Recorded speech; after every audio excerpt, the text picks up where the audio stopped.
A poem for the magic barrel. Bernard Malamud, obviously. These are the pictures with which we fall in love, always brought by unlikely messengers. Do not blame them if they seem to wish us ill.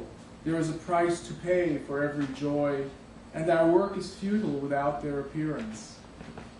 Does he bring you a picture, or is it a frame, or a mirror reflecting your love? Desire is built out of glimpses, misinterpreted looks and remarks. Do you mistake him, matchmaker for lover? Does he mistake you, client for beloved? Matchmaker and client, like teacher and student, pore over the text, debating romance. The tractate on passion, the tractate on betrayal, on fathers and daughters giving and taking brides. Old man, what muse inspired the Talmud? Can you show me your picture? Give me her dress. I think of her desperate innocence, of red and white, the wounds to the heart, the boy who fails to love God and is brought before the law. I mourn for those wretches on their knees before desire, for passion-tossed fools and saintly old charlatans, caught in fate's flower-strewn machine. So that is a midrash on Malamud, but this is a midrash on women in love. The oblivion of love. When Gerald comes to Gudrun in that silent house, he knows and he does not know what he wants. He knows and he does not know what she provides. There among the sleepers grappling in the dark, they know and they do not know their doom. The great fluid being they become that night, the refined consciousness of their deadly union, looms up above them as their bodies heave and fall.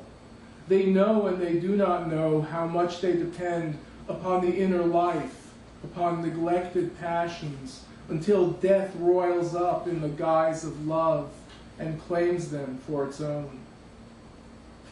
In fields of ice or in fields of flowers, where what is impinges upon what ought to be, I wander half in the world of the book and half in the world that calls me to task. Forth I go, a body among other bodies.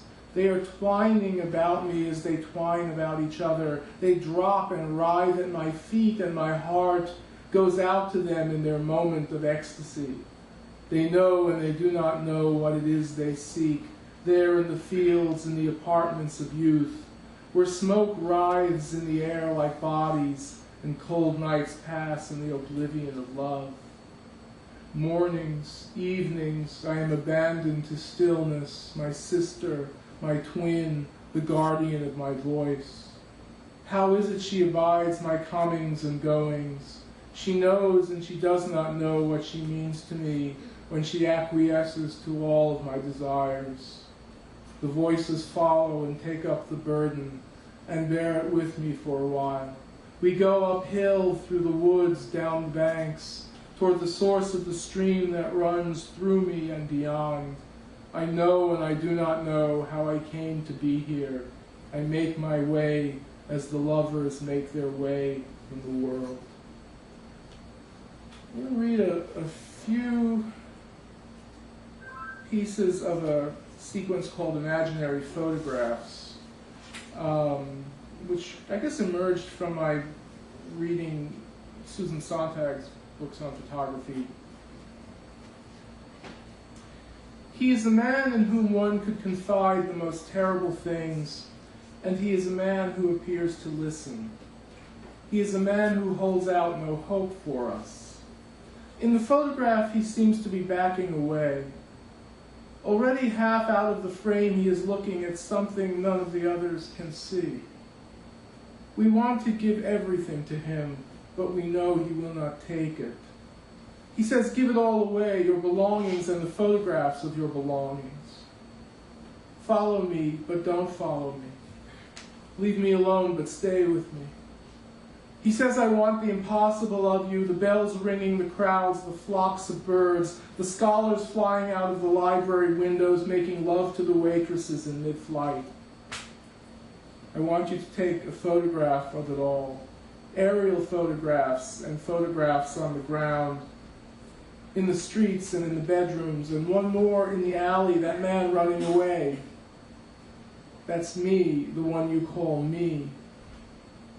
Take a photograph, but don't remember.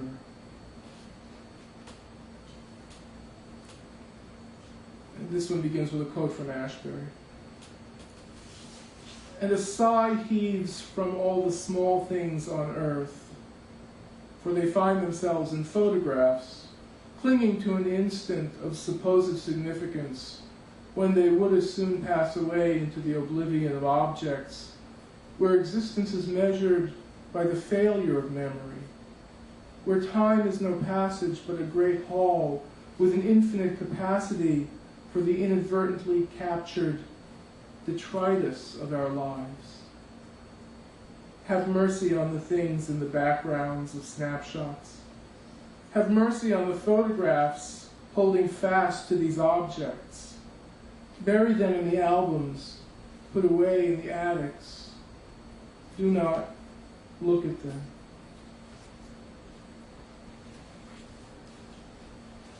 All Hallows, 1. In this photograph, death is disguised as a young woman disguised as death. She is looking away, but smiling quietly. This photograph is partly real. All Hallows, 2.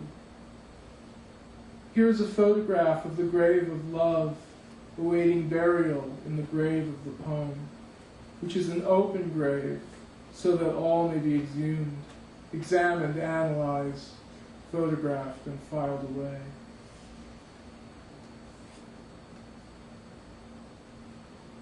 After it is over, one comes to him and says, "There are too many. There are too few. It is too early. It is too late. We have done all we can for you, but now you must start again. I am not here. This did not happen."